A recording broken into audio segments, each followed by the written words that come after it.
saya saya memahami tentang surat-surat di Al-Quran itu, seperti ya tentang kisah tentang Isa Al-Masih. Nah, ketika saya memahami tentang Isa Al-Masih dalam Al-Quran, di situ saya sempat terlintas, saya sempat kebingungan, karena saya mikir nanti setelah saya mati, terus saya ini saya akan kemana? Karena kalau di keyakinan saya sebelumnya, ini saya mohon maaf aja ya kan, karena saya bersaksi, saya nggak ada unsur untuk agama sebenarnya di sini. Karena kalau di iman saya sebelumnya itu, saya ketika nanti mati, ruh saya itu belum langsung ke surga atau ke neraka. Saya berada di alam kubur. Di alam kubur itu nanti ketika sampai hari kiamat. Sampai hari kiamat nanti saya akan dibangkitkan lagi. Kumpulkan saya di padang mahsyar. Itu kalau di iman saya yang sebelumnya. Nah, ketika saya belajar tentang Al-Quran, tentang Isa Al-Masih, saya banyak menemukan ayat-ayat tentang kematiannya dia, tentang dialah jalan yang lurus, tentang dia yang terkemuka di bumi dan di surga. Saya pahami itu ayat-ayat di Al-Quran itu. Nah, saya merenung, ini maksudnya apa ya ayat-ayat itu? Saya bilang. Nah, waktu itu saya membaca surat di Al-Quran. Saya membaca di surat Maryam. Saya membaca di surat Maryam, di ayat 33, itu di situ tentang kematian Isa Al-Masih. Ayatnya bunyinya seperti ini kalau di dalam bahasa Arabnya. Wassalamu ala yauma walitu wa yauma amutu wa yauma ub'atsu hayya. Situ artinya berkata, dan keselamatan dilimpahkan kepadaku pada hari aku lahir, pada hari aku meninggal, dan pada hari aku dibangkitkan hidup kembali. Nah, waktu itu saya mikir gini, ini ayat hari aku meninggal. Kalau setahu saya, Isa itu kalau di dalam iman Kristen itu Yesus, dia meninggal itu disalib. Nah, berarti ayat ini menceritakan tentang Isa disalib. Nah kan kalau memang ada di Al-Quran juga tentang diserupakan Isa, cuman kan ada lagi ayat bahwa dia meninggal. Puji nama Tuhan, salam sejahtera. Kembali berjumpa dengan saya, saudaraku.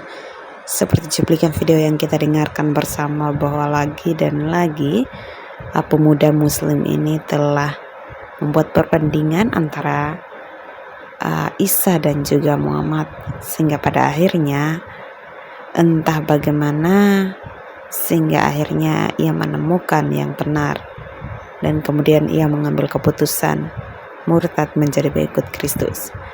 Ia penasaran dengan penyebab dan apa yang ia hadapi setelah ia menjadi murtad.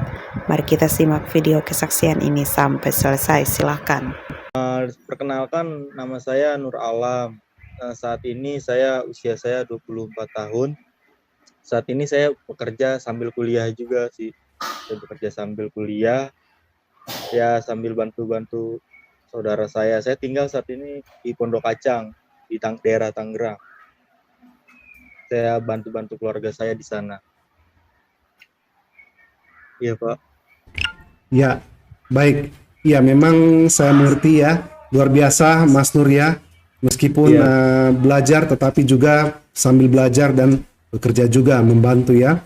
Nah, oleh sebab itu, sahabat-sahabat, waktu kita di sore hari ini, karena kita juga harus mengerti dengan narasumber kita yang beraktivitas membantu di saat juga belajar. Baik, Mas Nur. Mungkin bisa langsung masuk ke kesaksian, Mas. Bisa diceritakan dari awal, tidak usah terburu-buru. Nah, kita masih ada waktu, cukup waktu, biar teman-teman bisa mendengar dengan saksama, Mas. Silakan, Mas. Waktu dan tempat kami serahkan. Ya, terima kasih Pak Franky. Saya ingin berbagi kesaksian kenapa saya bertobat menerima Tuhan Yesus. Awal perjalanan saya bertobat dan dari latar belakang saya dari iman Islam, Pak, dari Muslim. Saya waktu kecil dididik di sekolah madrasah oleh orang tua saya. Saya dididik di sekolah madrasah Islam sampai lulus SD. Nah, lulus SD, saya SMP, saya disekolahkan di sekolah swasta, dan di sana juga saya menempuh pelajaran tentang keislaman juga di sana. Saya karena posisi keluarga saya waktu itu mengajarkan saya tentang keislaman di sana. Saya belajar Islam sampai lulus SMP, saya SMA waktu itu. Saya SMA, saya sama juga belajar keislaman juga di SMA itu sampai selesai. Nah, ketika singkat cerita saya lulus SMA itu saya kuliah waktu itu. Cuma waktu itu saya kuliah kan namanya waktu ya masih baru banget, masih remaja. Saya mengalami kenakalan waktu itu di waktu masa kuliah. Waktu itu saya ya namanya di sini saya bersaksi, saya waktu itu sempat ini ya bandel, saya sempat nongkrong di dunia malam, di diskotik, saya suka nongkrong di bar. Nah, ketika itu kuliah saya juga berantakan, nggak lanjut tuh kuliah saya, nggak sampai selesai. Nah, akhirnya seiring berjalannya waktu hidup saya tuh kelam waktu itu. Dari pas saya waktu masuk kuliah itu hidup saya kelam, saya ugal-ugalan lah ibarat katanya. Saya nongkrong sono, nongkrong sini, pulang pagi. Nah, ketika singkat cerita waktu itu saya pulang main ya kan, habis dari bar. Dalam keadaan waktu itu sih, ya saya mabuk sih waktu itu, saya dalam keadaan mabuk. Saya pulang ke rumah. Saya nggak berani masuk tuh ke rumah saya, karena takut saya dengan keluarga saya. Saya akhirnya tidur depan rumah saya waktu itu. Ketika pas saya tidur depan rumah saya, pagi-pagi saya bangun. Saya dibangunin sama abang saya. Nah, abang saya bilang, "Lu mau jadi apaan sih?" Katanya gitu.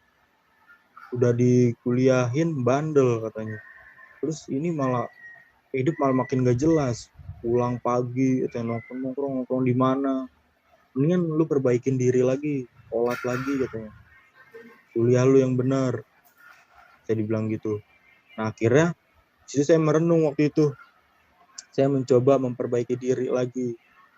Nah, ketika saya pas merenung, saya keinget terlintas di pikiran saya tentang dosa-dosa saya. Karena sih saya waktu kecil tuh memang, ya saya waktu dari kecil itu saya rajin sholat. Nah, ketika pas saya bergaul itu, kuliah, dengan pergaulan teman-teman kuliah saya itu saya jadi kayak sholat saya berantakan, kayak ibadah saya kacau, jadi masuklah ke dunia malam gitu, jadi berantakan. Nah, akhirnya pas saya terlintas mikir tentang dosa saya mikir saya mau bertobat. Nah, akhirnya di situ saya memperbaiki diri saya lagi.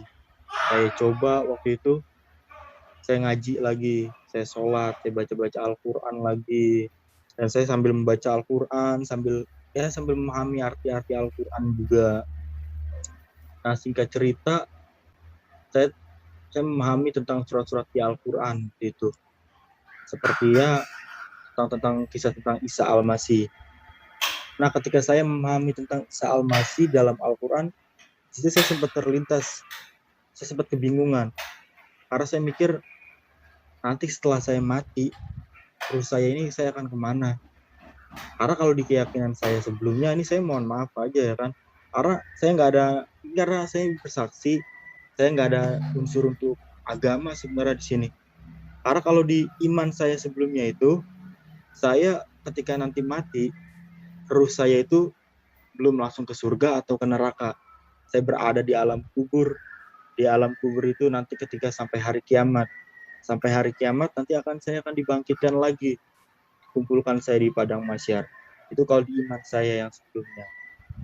Nah, ketika saya belajar tentang Al-Quran, tentang Isa Al-Masih, saya banyak menemukan ayat-ayat tentang kematiannya dia, tentang dialah jalan yang lurus, tentang dia yang terkemuka di bumi dan di surga. Saya pahami itu ayat-ayat di Al-Quran itu. Nah, saya merenung, ini maksudnya apa ya ayat-ayat itu? Saya bilang. Nah, waktu itu saya membaca surat di Al-Quran. Saya membaca di surat Maryam. Saya membaca di surat Maryam, di ayat 33 itu di situ tentang kematian Isa Al-Masih. Ayatnya bunyinya seperti ini kalau di dalam bahasa Arabnya. Wassalamu ala yauma walitu wa yauma amutu wa yauma ubahasu hayya. Situ artinya berkata, dan keselamatan dilimpahkan kepadaku pada hari aku lahir, pada hari aku meninggal, dan pada hari aku dibangkitkan hidup kembali. Nah, waktu itu saya mikir gini, ini ayat hari aku meninggal. Kalau setahu saya, Isa itu kalau di dalam iman Kristen itu Yesus. Dia meninggal itu disalib. Nah, berarti ayat ini menceritakan tentang Isa disalib. Nah kan kalau memang ada di Al-Quran juga tentang diserupakan Isa, cuman kan ada lagi ayat bahwa dia meninggal. Nah di situ saya semakin bingung. Saya bingung, saya mencoba cari lagi, saya baca-baca lagi Al-Quran. Saya membaca juga di surat Al-Imran waktu itu, bahwa dialah yang terkemuka di bumi dan di surga. Nah ketika saya singkat cerita, waktu itu nggak sengaja saya sambil dengerin lagu di YouTube, saya menonton salah satu kesaksian hamba Tuhan. Kesaksian hamba Tuhan menceritakan tentang ayat Alkitab. Nah di situ saya tonton videonya, dan akhirnya saya sempat nunjukin video itu ke teman saya. Nah teman saya bilang, lu nggak usah ngelihat video-video ini, katanya gitu kan, nanti lu ke bawah-bawah. Saya bilang, saya bukan ke bawah, ini masalah dari Islam. Saya bilang, kok bisa kayak gini? Saya lihat videonya sampai selesai, dia membahas tentang ayat-ayat Alkitab. Nah di situ hati saya tertuntun untuk membaca Alkitab. Dan di situ saya juga waktu itu kan nggak ada mentor, nggak ada pembimbing. Nah akhirnya saya memutuskan, waktu itu saya minta uang sama abang saya beli Alkitab di Gramedia Pondok Indah Mall. Saya beli Alkitab, akhirnya di situ saya belajar Alkitab. Setelah saya belajar Alkitab, saya baca-baca. Saya waktu itu nggak tahu kan cara bacanya itu seperti apa. Akhirnya ya saya asal buka aja di di Alkitab itu ada talinya. Saya asal buka di talinya itu ternyata muncul di Injil Yohanes semua. Ketika muncul di Injil Yohanes, saya baca-baca. Ya di situlah saya menemukan jalan lurus Tuhan Yesus di dalam Yohanes 14 ayat 6 itu. Dan di ayat-ayat sebelumnya juga memang banyak sekali ayat mengatakan. Karena kan di Yohanes 14 ayat 6 itu ya sangat jelas janji Tuhan Yesus. Di situ berkata, akulah jalan dan kebenaran dan hidup. Tidak ada seorang pun datang kepada Bapa kalau tidak melalui aku. Nah ketika saya membaca ayat itu, hati saya mikir, ini apaan maksudnya ya, kata saya. Kok di sini kok kata Yesus berkata, berarti kan Tuhan Yesus menjamin dialah jalan, dialah kebenaran dan hidup. Nah kalau istilah bahasa Arabnya gini, annahu wa tariqu wal haqu wal hayat la yajiun wal ahdun ilal aba ilahi. Yaitu artinya akulah jalan dan kebenaran dan hidup. Tidak ada seorang pun datang kepada Bapa kalau tidak melalui aku. Ya karena memang setelah saya belajar Alkitab, ya memang Yesus Al-Masih itu kudratullah, yaitu kekuatan Allah. Di anafihi ahlan nallahu, di dalam dia nyata kebenarannya. Setelah saya belajar Alkitab, nah akhirnya di situ saya belajar terus. Nah akhirnya saya kan nggak ada mentor waktu itu, saya asal baca aja, baca ayat Alkitab. Nah ketika itu hati saya tergerak, saya mencari salah satu nama hamba Tuhan tersebut itu. Nah saya cari di media sosial saya tuh, di Instagram saya, di Facebook saya, nggak ketemu. Akhirnya ada muncul salah satu kayak grup waktu itu di Facebook. Nah di grup itu, grupnya hamba Tuhan yang saya lihat di YouTube itu. Nah akhirnya saya kontak beliau.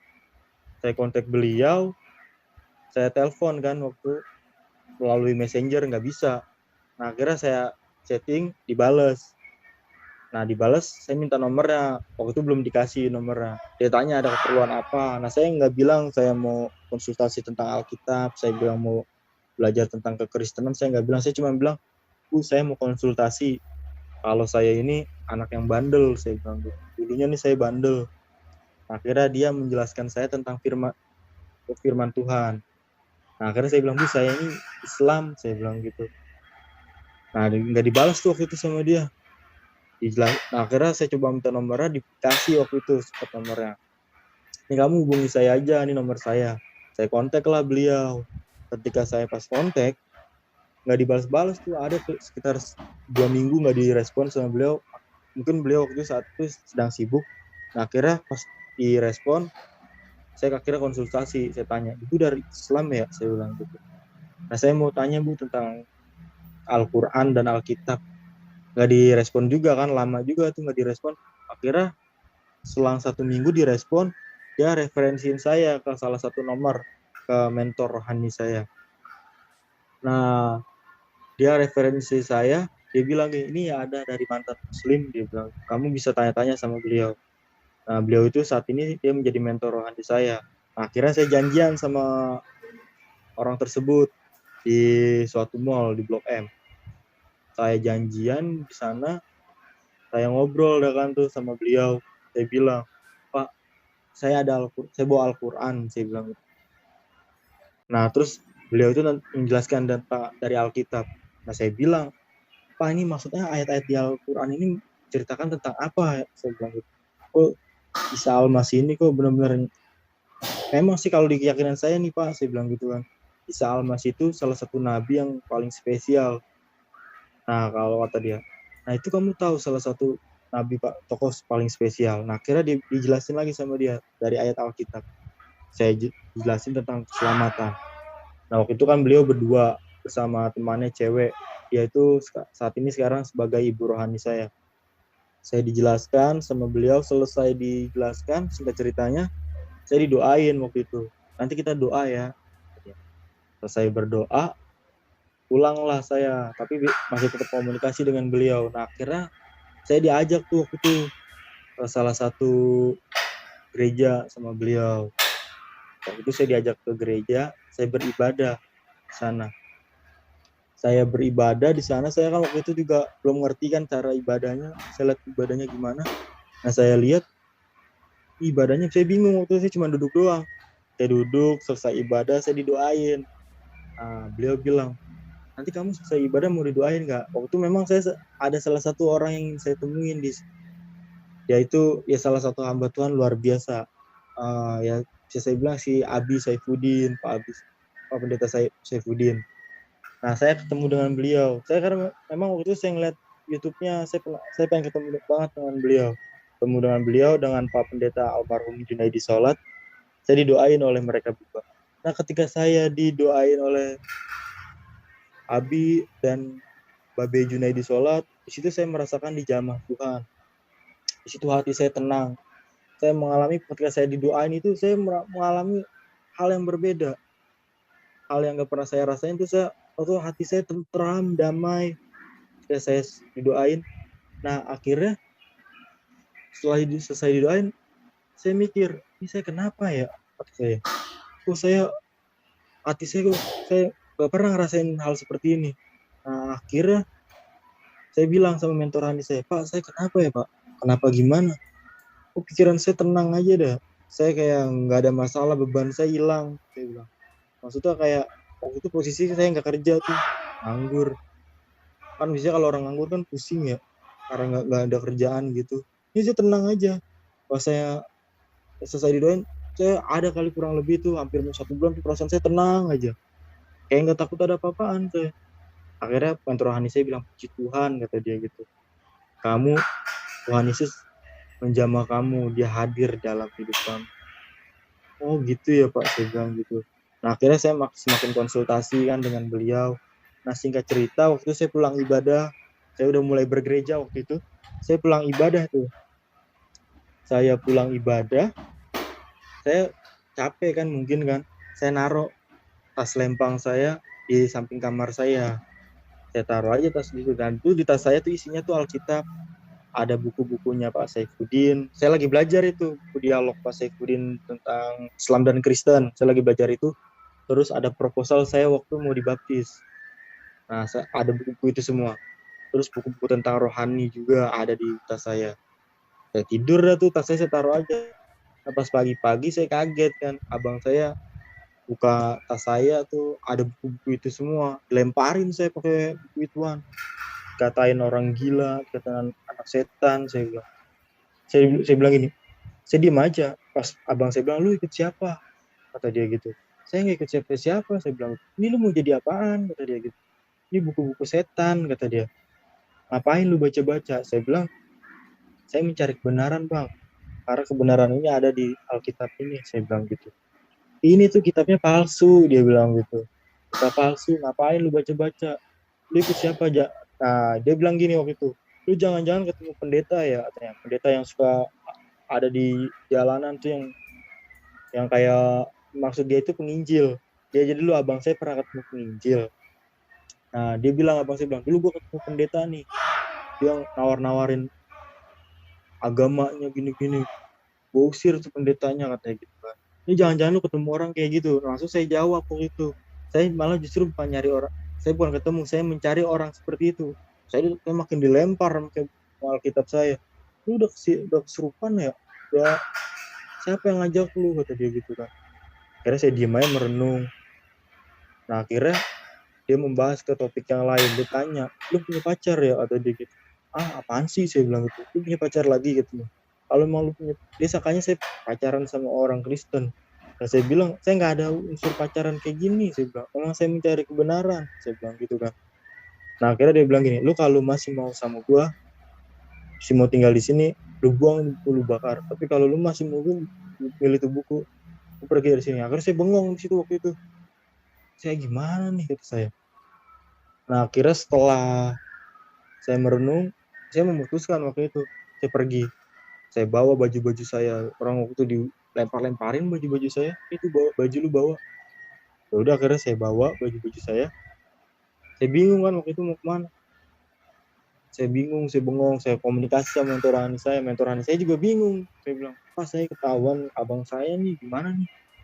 Mentor rohani saya bilang, gimana ya, kamu banyak berdoa dulu katanya. Soalnya waktu itu kondisinya, waktu di awal tahun 2020 tuh, corona lagi pas pertama gencar-gencar kan, lockdown gak ada yang orang satupun keluar. Itu saya diusir tuh waktu itu. Saya bingung mau kemana. Nah akhirnya saya bermalam waktu itu, 1 malam di Indomaret. Tidur situ, saya numpang tidur. Sempat saya numpang tidur di situ di Indomaret. Akhirnya paginya saya ke rumah teman saya yang Islam juga. Saya numpang tidur di situ 2 hari waktu itu di sana. Saya numpang tidur. Dia bilang, lu mau kemana, bu, baju banyak banget. Saya bilang mau pergi main ke tempat teman saya, ke Bandung. Kayak kata teman saya, emang bisa kalau lagi corona kayak gini? Bisa, saya bilang gitu. Nah akhirnya saya komunikasi sama mentor-mentor rohani saya.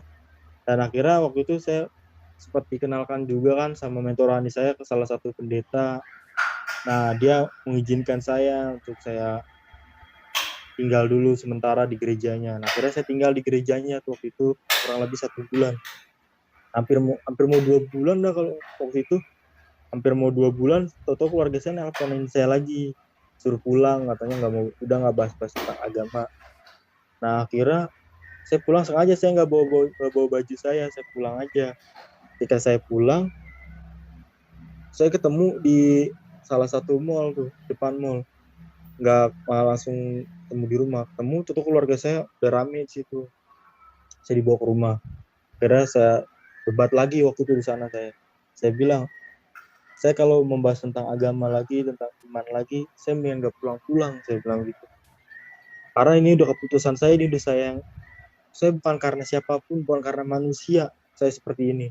Karena saya ingin mencari kepastian, keselamatan. Ini karena Tuhan Yesus sendiri yang datang kepada saya bilang gitu. Nah akhirnya meredam kan waktu itu, saya disuruh syahadat, saya nggak mau. Nah akhirnya kata kakak saya yang cewek, udah biarin dah dia tidur dulu tuh. Saya tidur, saya takutnya besoknya debat lagi. Akhirnya saya nekat tuh pergi lagi. Saya pergi lagi, saya memutuskan untuk kos waktu itu. Nah waktu saya kos itu, saya puji Tuhan, si penyertaan Tuhan Yesus baik banget buat saya.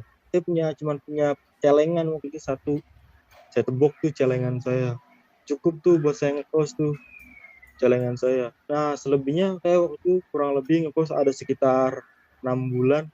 Saya nggak pulang-pulang ke rumah tuh selama 6 bulan. Itu posisi saya nganggur juga itu. Saya nganggur, saya serabutan kerja, tapi puji Tuhan, Tuhan Yesus cukupin saya, penyertaannya selalu baik buat saya. Saya walaupun nganggur, tapi ada aja job yang ngajak saya, ya job-job serabutan, ajak kerja ini saya ikut, ajak kerja apa aja pokoknya saya ikut. Karena saya juga dari dulu orangnya nggak pilih-pilih untuk pekerjaan, apapun itu saya kerjain. Ya puji Tuhan, di situ saya dicukupkan oleh Tuhan Yesus, dan itu posisi saya juga belum dibaptis. Nah akhirnya, singkat cerita, saya sebelum dibaptis saya ada doa pelepasan gereja saya waktu itu sama Pak Pendeta saya. Sebelum saya dibaptis itu saya doa dulu tuh malam. Saya didoain sama Bapak Gembala saya, dan beliau tumpang tangan kepada saya tuh di atas kepala saya. Nah, ketika pas beliau tumpang tangan itu, saya nggak tahu secara refleks saya pingsan. Kurang lebih 20 menit saya pingsan. Nah ketika saya pingsan, itu yang saya alami dalam saat pingsan itu, perut saya itu, saya nyata sih saya ngelihatnya. Ini kan karena pengalaman saya pribadi dengan Tuhan. Ya, saya makanya bisa bercerita di sini. Saya nyata seperti saya hidup di sini, cuman tempatnya beda. Itu saya ada di sebuah taman. Tamannya indah banget, cuman nggak ada orang satupun. Satupun nggak ada orang. Cuman kayak ada yang menuntun saya, kamu lihat rumah-rumah di sini. Rumah di sana mewah-mewah banget.